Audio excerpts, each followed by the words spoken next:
بسم الله الرحمن الرحيم.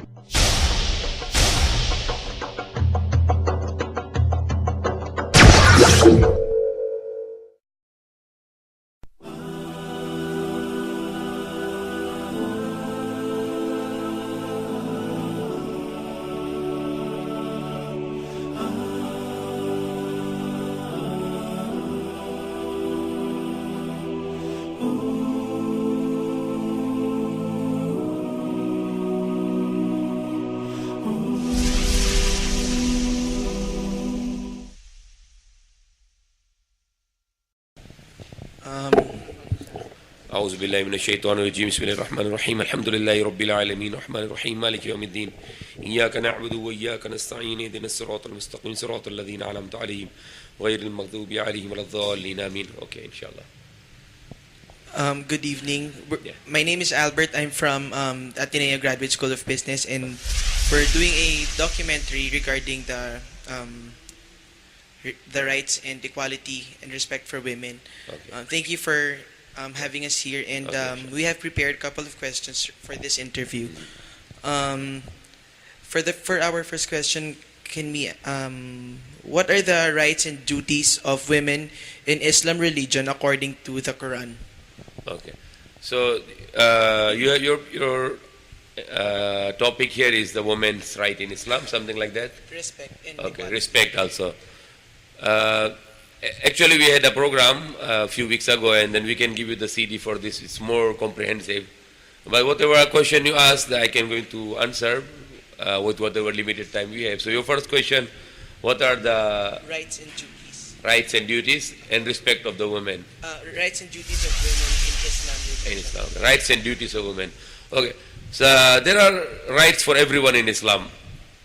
Rights for women, there are rights for men, there are rights for children, there are rights for elderly people, there are rights for neighbors, there are rights for, even for animals we have the rights in Islam. For everyone there are rights, because we believe that Islam is the complete way of life which was from God Almighty Allah, which was actually revealed started from Prophet Adam, then Prophet Noah, and then Abraham, and then Moses and Jesus, and the last prophet was Muhammad.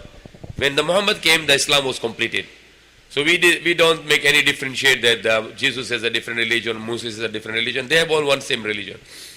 So today we know the Western world is have a slogan, and they speak about that they are giving the better rights to the women.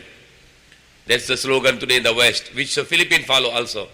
Because the West today, they speak about the women rights, and they are boosting that they are giving the women rights. But it's actually not women rights. What they have in the West, in Europe, in America, and which the Philippines is following, these are not actually the women rights. They seems like a women rights, but when you think it deeply and when you research them, then you will realize it's not the women rights. It's actually a deception only. Because as we know before the time of the Prophet Muhammad, the woman was in very bad condition. The Romans, they abused women. The Persians, these are the two superpowers at the time of the Prophet Muhammad. When the Prophet Muhammad was given the Quran, the two superpowers were the Romans and Persians. Romans, or you can call them Byzantines. And the Persians was the other superpower, and they were fighting for the power struggle, for the power. They were fighting each other. And these two superpowers were abusing women. That if you can read the history of the Romans, you will find out the women were like nothing. There was no rights at all. The Persians were doing the same injustice to the women. Even you go to the previous history like Alexander time or before that time or any other civilization, the Babylonian civilization, you will find the woman was always abused. But when the Prophet Muhammad came as the last messenger, beside the most important message that which he was given to the Arab, that there is only one God, don't worship the idols. Beside this most important message, the one of the important message which Prophet Muhammad gave and which he prohibited people a bad custom. What was the custom? The Arabs were used to bury alive their daughters. If the most of the Arabs, when they have a baby girl, And they don't like the girl. They prefer to have a boys. So many of them, because of their custom, they bring the daughter and they dig the hole and they buried her alive. And the Prophet Muhammad stopped this. He fight against that. He said, no, it cannot be allowed. It cannot be done that to bury alive the woman. And then he introduced the women rights. He gave the women rights. He explained also in the Quran, is explained, and also in the sayings of the Prophet Muhammad, he explained all the women rights. Now what the West today is speaking, they speak about they speak about the equality, but it's not actually equality. If you are going to think it very well, if you are going to compare it, the what is the modern civilization, the Europe, the America, and then which the Philippines is following. Philippines is not following its own culture, because if you know the culture of the Philippines, that was Malay culture, and it was a Muslim culture, but they were converted to Christianity by force, and later they are now following the modern culture. They are not even following the Christian tradition anymore. Rather, they are following the modern culture. So, example, if you ask me the Christian culture, for example, according to the Bible said the women who go out without the veil must be shaved off. That's the Bible said, correct? The women go outside the house without the covering the head. She must be shaved off. That's the Bible said. So, and if you are going to see what the Mary wear, for example, you cannot say Mary is a Christian woman. She doesn't look like a Christian woman. She looks like a Muslim woman, correct? Because she wear like a woman, she wear like a Muslim.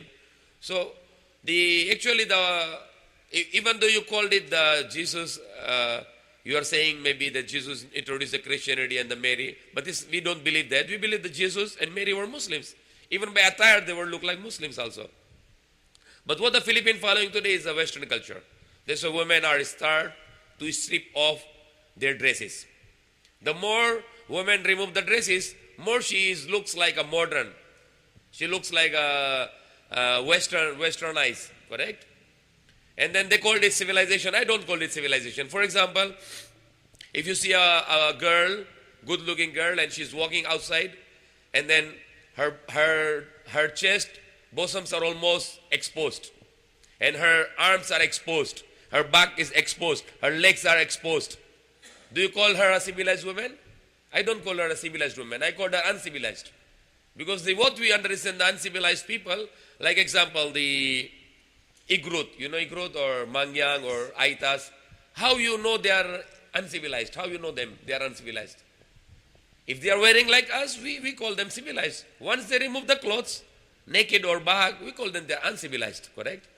So now, the Western culture said to us, that they have a women rights. Now I am asking them, if a man goes out in Europe, America, or in the Philippines, what is the formal dress? Long pant, correct? What is the shirt? Long shirt, barong, or jacket, correct? Now what is the women formal dress? Mini skirt. Is this equal rights? This is not equal rights. We give more rights to women. That's why we cover less, but our women cover more. So we give more clothes to the women.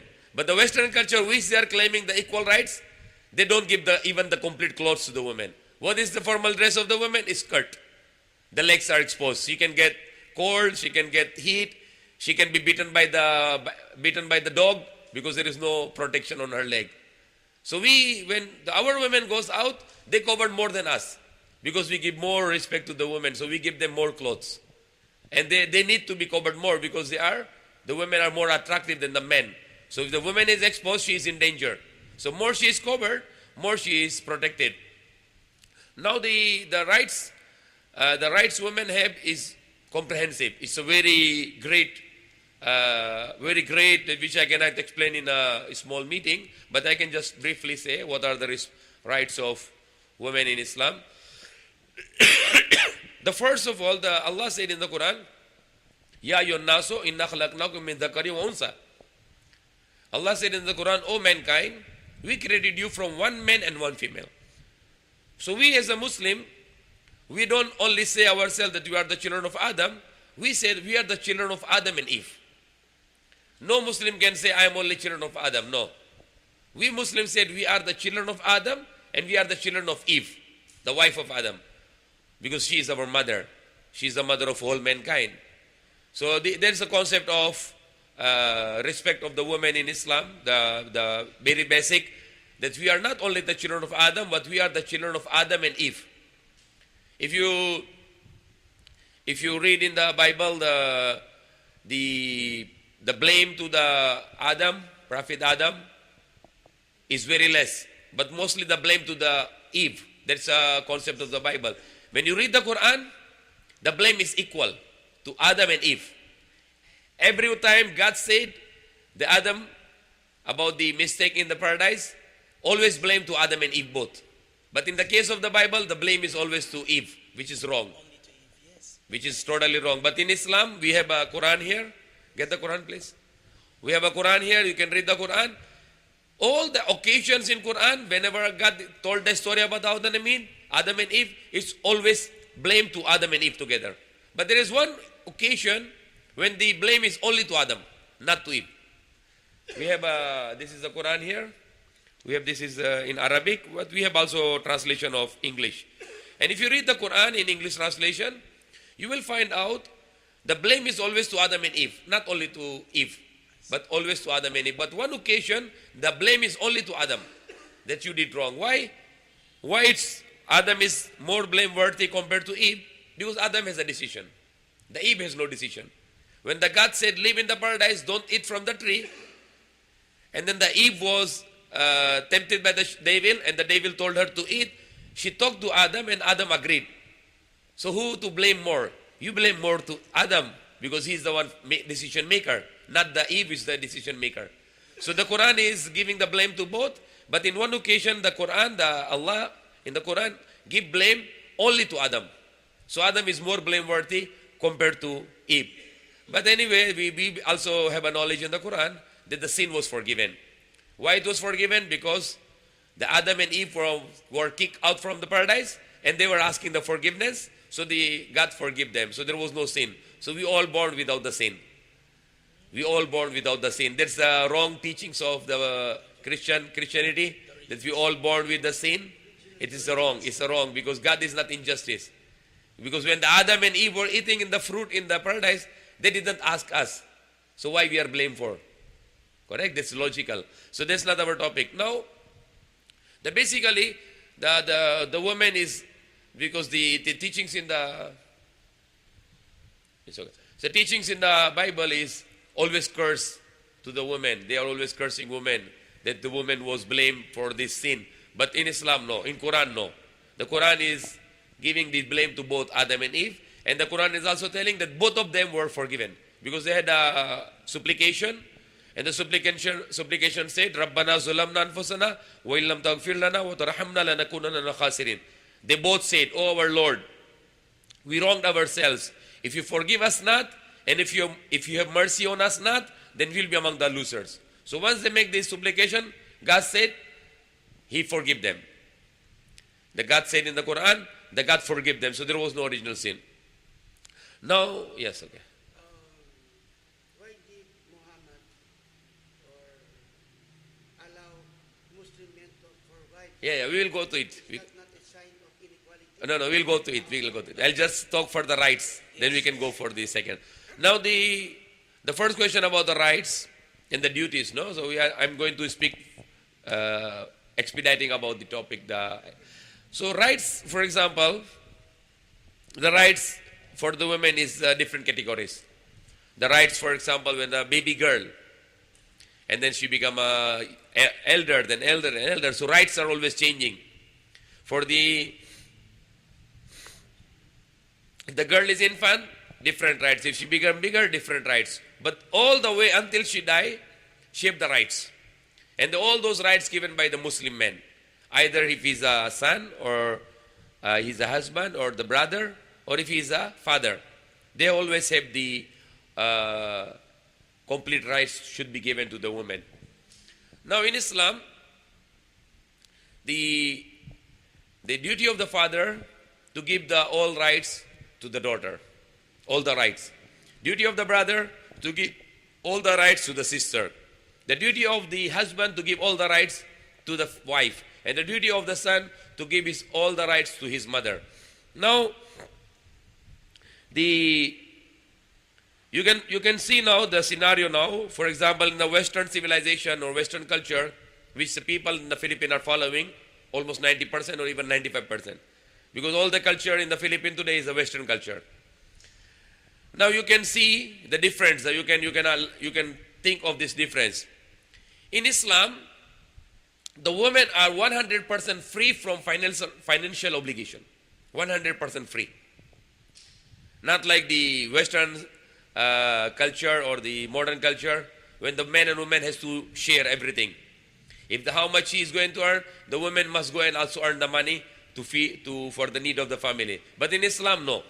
In Islam, the woman is 100% free. She has 4 earliest relatives which are going to support her for every woman. And there are many more after that. For example, which are the nearest relatives of a woman? Father, brother, husband, and the son. These 4 are obligated for duty of these 4 to provide everything to women, to her sustenance, her education, her medication, her protection. Everything must be provided by these 4 nearest relatives. Who are these? The father, brother, husband, and the son. If they are not going to fulfill all the rights of the woman, these 4 people will go to hellfire in the next life. And also they will have a disgrace in this life. That is the law of Islam. The woman is completely free from obligations, financial obligation. And these 4 people has to give all the needs of the woman, plus they have to protect. And even if they have to give up their life for the protection of the woman, they don't need to hesitate for that. They should give up their lives to protect their women. So I don't think so the Europe or American can give this kind of best rights. So women is completely free from the obligation, and then she have all the rights. And the duties of the women is mostly, you can compare it, example, in every country, we have a foreign minister, correct? Yes. And then we have an internal ministry, correct? Or we call it home minister. So the woman is like a home minister. She has a rule on the home. Then she is the one caretaker of the home. Homemaker, she is the one to caretaker of the children and everything. The man is for him is the external. For him to go out, like he is a foreign minister, and the woman is like an internal minister. That's the concept of the duties for the woman, the internal. But by no means she is not prohibited from any work. She's allowed to do work, but without obligation. For the follow-up question on that, are Muslim women allowed to become professionals and political leaders in the modern world? Okay. So your question about marriage is later on, next maybe. Okay. The women are allowed many professions in Islam, but those professions which is not respectful for women, where she has to be intermingled, no? And which will be very hard for her to do, like truck driver. Can you want to be a woman a truck driver? Of course not. Do you want women to work as a constructor? Of course not. Because women has work which is easy for her and which is with privacy. Doctors is very important, because in Islam, the woman must be a doctor. Because in Islam, example, the like OB-GYNs or dentist or other doctor field is very important, because in Islam, we have a segregation in the medical field. Like some Muslim countries, the women section is separate, men section is separate. In women section, all women doctor. In the male section, all male doctors. So it's very recommended, and then women are completely allowed to go for profession. But those profession in which the woman has no privacy, intermingling with the man, this is not recommended. It's not okay in Islam. But there are many professions like teachers or doctors, or the woman can even do the business, like she can invest with husband, she can let brother to go and trade, because for women to do the trading is always dangerous, because she can be easily to be robbed, she'll easily be to snatched. So she can use someone in the family who is strong, like brother or husband or the son can carry. Like if you can read the biography of the Prophet Muhammad, when he was very young, then he was making the trading, and then the one of the rich women, Khadija, was investing with him. and he was a working partner, and he was bringing the goods to Damascus, and then he was making the business, and he was giving the good return to the lady, and the lady was very admired with him, with his honesty, and she offered him the marriage. And the Prophet Muhammad married to this woman, and that was his first wife, who was 40 years old, and the Prophet Muhammad was only 25 years old. So as I said before, I was about to end a while ago, that woman is completely allowed to do profession, but which is dignified for her, in which she does not have any problem with her privacy. In case there are abusive husbands, can women divorce these husbands? Okay. Now if you can go to the Philippines has lots of problems, Philippines. And one of the big problem in the Philippines is no divorce. But there's no divorce in the Philippine law. In the Philippine culture, no divorce. And that's too bad. Because if you don't have the way to go out, and then you are in trouble now. Correct? Because in Islam, the marriage is with understanding and with acceptance and with the love and with the rights. But once there is no love and there is no harmony and there is no peace, so Islam allows to dissolve the marriage. So there is a divorce. If you can read the Quran speaks about the marriage and the Quran speaks about the divorce. Because the divorce is necessity. Because not all the marriages are successful. So for example, the husband is a drunk, lasing, and every night he go home and he beat his wife. So wife has to live with him with this kind of animal? Of course not. So Islam gives the way. And the way is she can demand for the divorce. So Islam is the complete way of life, as I said earlier. So Islam has marriage and Islam has divorce also. And then the marriage of Islam is between the two bodies and between the soul, not between the properties. So there is no conjugal properties in Islamic law. So if you marry a girl, you marry only your body and soul, not your property. Because once you involve the property, then the marriage is going to be jeopardized. The marriage is going to be in trouble because you are involving the property in between the love. So property must be separated.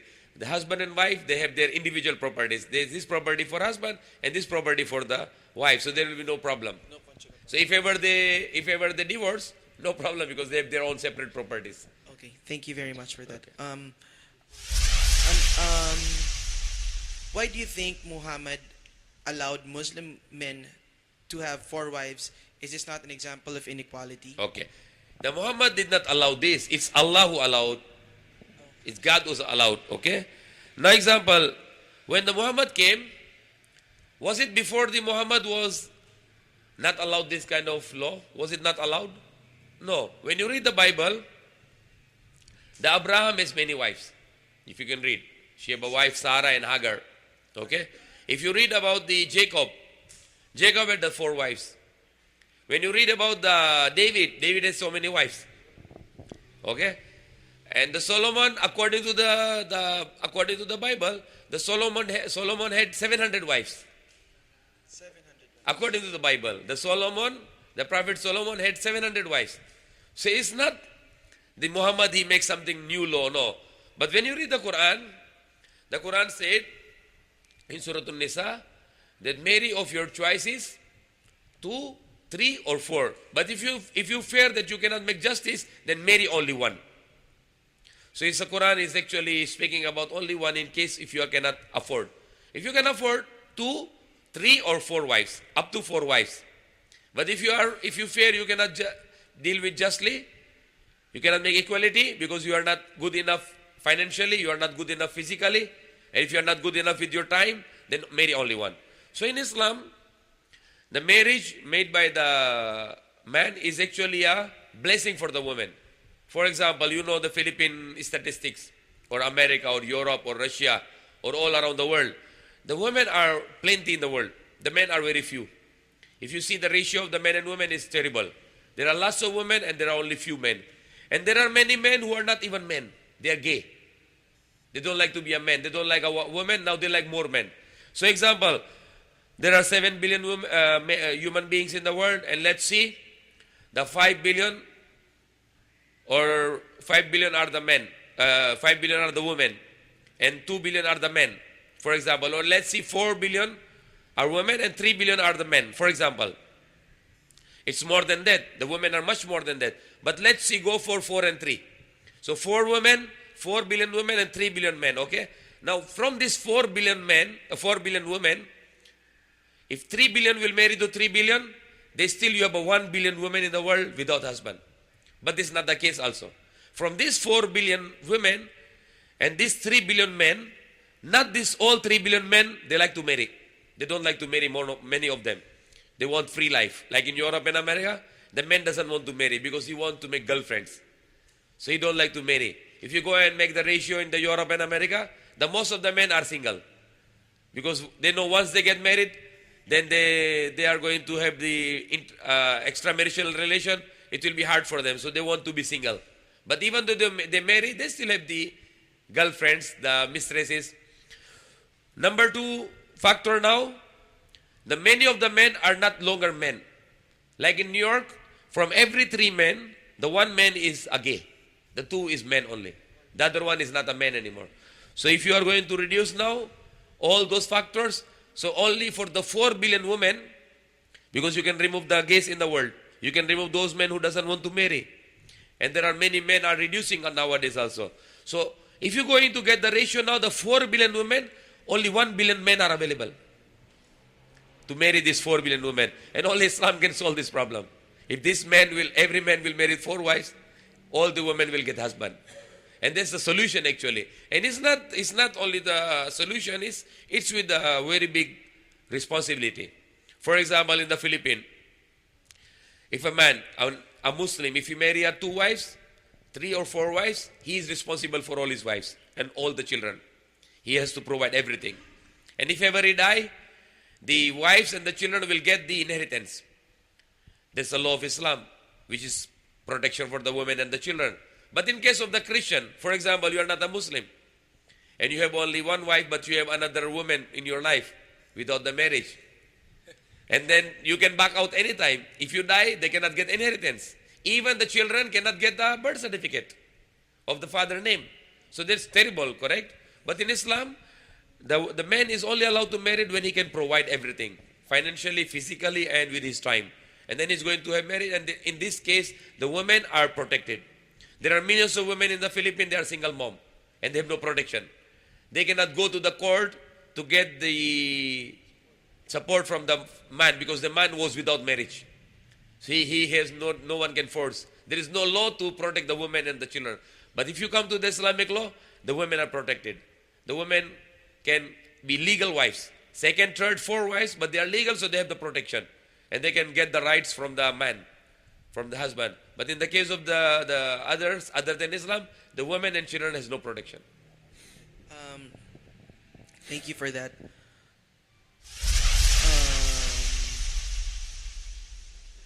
As a Muslim leader, how can you involve women in community building and or nation building?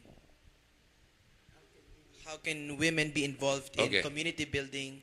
The woman is, the physically weaker, correct? The woman is physically weaker. So the leadership is hard for the woman. Example. But the woman has a bigger responsibility than the leader because it's hard for her to be a leader, but she is doing more than the leader because she is producing the leader. At home, she produces the leaders. She makes the leaders. There is no man who become a leader and there is no woman behind him, or there is always woman behind a leader. And then usually this woman is a mother. The wife comes later.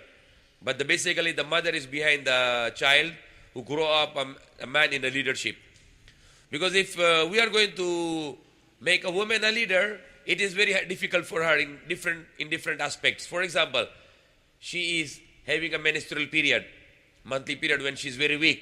She cannot lead the nation. She cannot lead the community because she is menstruating. It's very weak for her. The time is very weak for her. Even the obligation prayer is exempted for the woman during the menstrual period because she is really weak that time.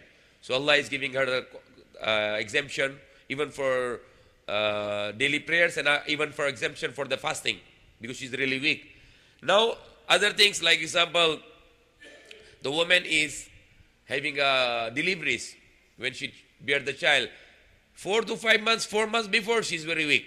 She cannot do, of course, leadership, how she will do when she has a very big abdomen, how she's going to lead the community, how she's going to lead the nation when she is already about to deliver. Do you think it's easy for her while she's pregnant? Of course not.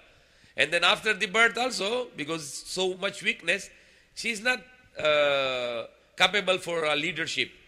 But she have a better job to produce the leaders at home.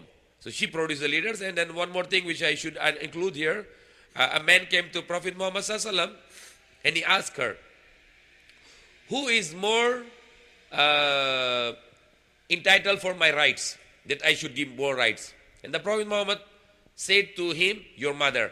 And then the man asked, who is the next person I give my to rights? Who is more entitled for that I should give rights? And he asked, who is the next? The Prophet Muhammad said, your mother. And the man asked third time, who is the next? And the Prophet Muhammad said, your mother. And then when he asked that the fourth time, who is the next that I should give the rights? And the Prophet Muhammad said, your father. So father at number 4. So 3 rights equal to 1 rights to the father. So how you can understand that what is the rights of a woman in Islam? That the Prophet Muhammad was advising a man that his rights first we go to mother, then to mother, then to mother, and the last is to father. After the 3 times, the 4th time when he asked, the Prophet Muhammad said, your father. So there's a big respect for a woman as a mother, because a mother can make leaders. Like example, the Prophet Muhammad was the leader and the successor was Abu Bakr Siddiq and Umar. But what was the title of his wives? His wife title was the mothers of the believers. So the women are the mothers of the nation. They are the mothers of the nation, which is more greater than the leaders. Because even the leader, he has own mother and he is under his mother. And then even the Prophet Muhammad said, the paradise is beneath the feet of your mother. And that's giving the another respect to the woman, that even how big you are, even you are a big leader, you still have to be under the command of your mother. Okay. For the next question, do you think Muslim women today are empowered enough to face the modern challenges of our time? Yes, of course, why not? Because they are strong enough, because the man is always with women to protect her and to provide her. So she has no problem, because she has always helpers with her. Because we men, we are the helpers of the women. We provide them, we educate them, we give them their all needs, and we protect them. And even if a Muslim man is going to be die to protect a woman, even if she's not the Muslim woman, for example. If a Muslim man see a woman to be raped, the Muslim man should go and protect her, even she's not a Muslim. And while he is doing that, if somebody is going to kill him, we consider him as a martyr. He's a martyr because he was protecting a woman. So woman is, even whatever the challenges, it's very easy for her to cope up with those challenges, because she has always be backed up by the man. The man is always supporting a woman in all the aspects of the life. And for example, if you can see the modern culture today, you see the television or magazines or anything. Whenever they want the woman to get to work for the advertising, what they tell the woman, please remove your dress, because I want to sell your products. I want to sell the products, but not with your dress. But you have to be naked so I can sell products. Did you see that? Did you see the advertising? Did you see any advertising in the Philippines or in America, in Europe? Whenever they get the woman, they want women to remove the clothes. So they are abusing women. In Islam, no abusing women. The woman is always covered with respect, with dignity. And you can see today, even the people are selling the tire, tire of the car or tire of the truck. They put the woman naked there in the front to attract people. You see, today you can go to the malls now. You go to the malls now, they let women to wear sleeveless, they will let women to wear the shorts to attract the customers. And these all are very bad things. And this is not the women's rights, but it's abusing the women's rights. They are using the bodies of the women to sell their products, which is very bad.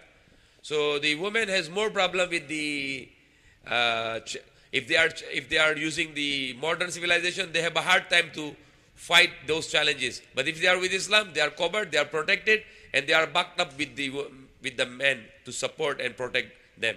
So there will be more easy for women to yeah. And then one more last thing I can add on. If you go to the example Europe and America, France, Germany, the Islam is fastest growing now in Europe, in America. For example, the population of USA, 1980 was only 10 million. 100,000. 1980, you can check the statistics. The Muslims population in America was only 100,000 Muslims. 1980. Today, 2012, you know what's the population of the Muslims in America? 12 million. 2012, 12 million. 1980, 32 years ago, only 100,000. That is how many percent you go and compute it. There's more than 10,000% growth of the Muslims in America. And among those who are becoming a Muslim in America and Europe, the 70% are women. 60 to 70%, because women realize that Islam gives the rights. And the modern civilization is snatching the rights. So they realize and they are coming to Islam. You can go and check this all statistics. You can go and check the demographics, how the people are coming to Islam in Europe and America, even in the Philippines. There are lots of people, the men and women are coming to Islam, but especially in Europe and America, the women are very intelligent. They realize that Islam is only the one gives the rights. And the rest of the civil systems are snatching the rights. Yes. For our final question, what are the recent changes, the recent and significant changes of Muslim women that you have witnessed in your lifetime? And what is your take on these changes? Example of which would be Muslim women not wearing the cloth in their face anymore, not covering their faces anymore. Okay. Now the face covering is not obligation in Islam. It's not obligation at all. The woman can leave off the face open, but she need to cover the head and the front portion, because it's very important for her to cover, because she have a lot of attraction. So she wear long sleeve and she wear the long pant, and every man do this, like the professor is wearing long sleeve and wearing long pant. So why women cannot wear the long sleeve and long pant? When the man is formal with the long sleeve and long pant, the woman is also formal in the long pant and the long sleeve, and a little bit longer dress too. She can cover her private parts, and then especially the well must be covered, the bosoms, because so no bad intention can come to that mind of the man. As Prophet Jesus said, if you see the woman with the lust, you already committed adultery with her. So if the woman is not covering herself, and then the man is looking to her with the lust, he is actually committing the adultery with her. So if the woman is covered, she have a protection. No one can even see with the bad look. So that's how it's important for her to. But the covering of face is not obligation in Islam. It's optional. If the woman wants to do, they can do. If they don't want to cover the face, it's not obligation in Islam. How about these women, these modern Muslim women that choose not to cover their bodies fully as prescribed by liberal? Then they are going against the command of God. Yes. Because God command to wear the veil and to cover the body parts. So they are going to go against the command of the God. So they will have a punishment for that in the hereafter, in the next life. And then they will have a bad life here, because they will always be molested, even not by physically, but at least by the eyes. Because if you see a woman walking in the street wearing the skirt, mini skirt, wearing the sleeves, everybody is looking and following. The eyesight is following. And some people, if the more evil people, especially nighttime, they even try to do it something physically, like rape. So the woman's protection to her, and then her beauty or her attractiveness is for the husband, not for the public. So she should not to expose herself in the public. Rather, she can go in the bedroom and she can expose herself 100% in front of the husband. And that's the dignity, and that's the glory, and that's the honor for the women, to expose them to themselves in front of the husband, not to the public, because their beauty is for the husbands, not for the public. Okay.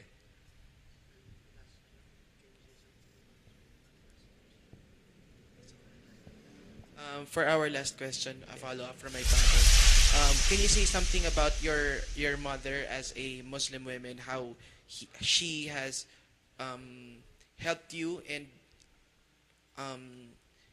influenced you to Yes. become a Muslim leader?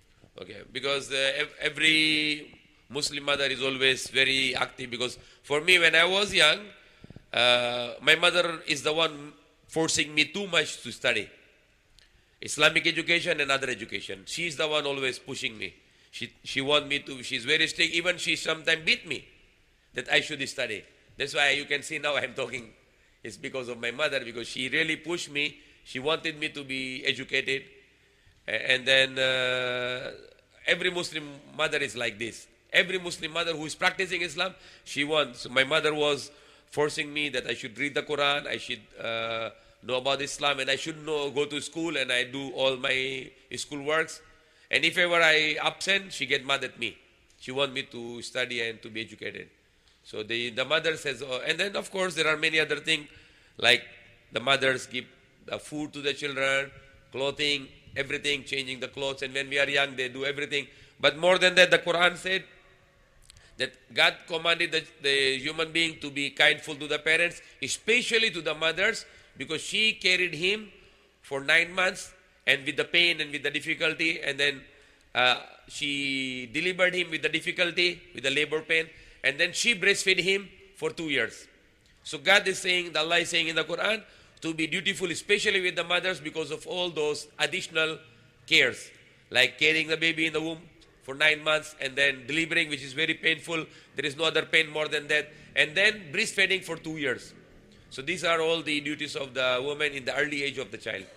And then after that, the education and taking care, giving the good food, and let them to sleep on time, and etc. And then, of course, the spiritual nourishment. Yes. As a final question, so in the eyes of Allah, In the sight of Allah. in the sight of Allah, are men and women equal? 100%. Men and women are equal, but not identical. Not identical. They're equal, but not identical. For example, you can go to the malls, correct? Why you go to the men's CR? Why don't you go in the women's CR? You don't go to women's CR, correct? You go to the men's CR. Why separate CR? Because the men and women are not identical, even biologically. Okay? Because, example, we are the fathers. The women are the mothers, correct? Did you see any man who delivered the baby? No. If the woman the equal rights, why the man is not going to deliver? He should go and deliver also if he is equal in that sense. So men and women are equal in sight of Allah. Because Allah said in the Quran, the believing man and believing woman, submitting man and submitting woman, praying man and praying woman, fasting man and fasting woman, and the list of those all characteristics are together. So men and women are equal inside of Allah, but they are not identical. They have a different duties, and they have a different jobs to do, and they have a different rights. Men has a different rights, women has a different rights. Even not only physically, even psychologically, men and women are different. Even psychologically, the women are more emotional, the men are less emotional. So there are things which we cannot change. That's what God make us. Men and women are different, but they are equal inside of Allah.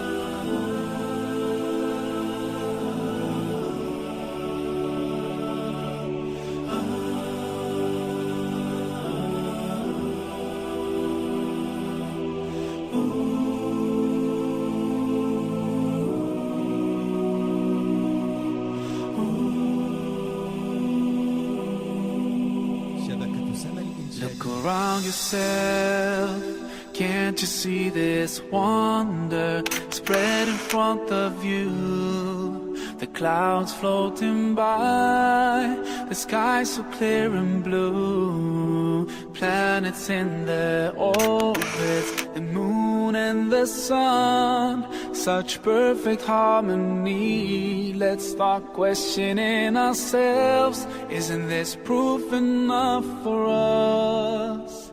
Or are we so blind to push it all aside? No, we just have to open our eyes, our hearts and minds. If we just look right, we'll see the signs. We can't keep hiding from the truth and let it take us by surprise. Protect us in the best way, guide us every single day, keep us close to you until until the end of time.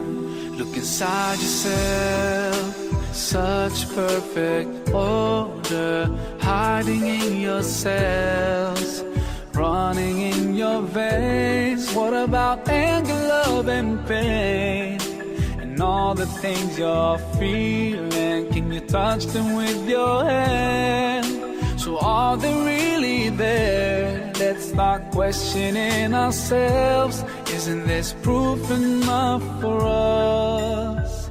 Or are we so blind to push it all aside? No, we just have to open our eyes, our hearts and minds. If we just look right, we'll see the signs. We can't keep hiding from the truth and let it take us by surprise. Protect us in the best way, guide us every single day, keep us close to you until the end of time.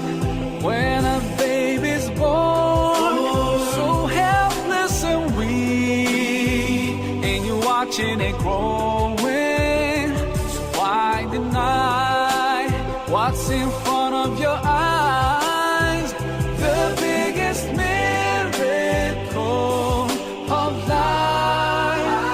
We just have to open our eyes, our hearts and minds. If we just look right, we'll see the signs. We can't keep hiding from the truth and let it take us by surprise. Protect us in the best way, guide us every single day, keep us close to you until the end of time. Open your eyes, your heart and mind. If you just look right, you'll see the signs. We can't keep hiding from the truth and let it take us by surprise. Protect us in the best way, guide us every single day, keep us close to you until the end of time. You created everything, we belong to you. Yeah, Lord, we raise our hands, forever we thank you. Alhamdulillah.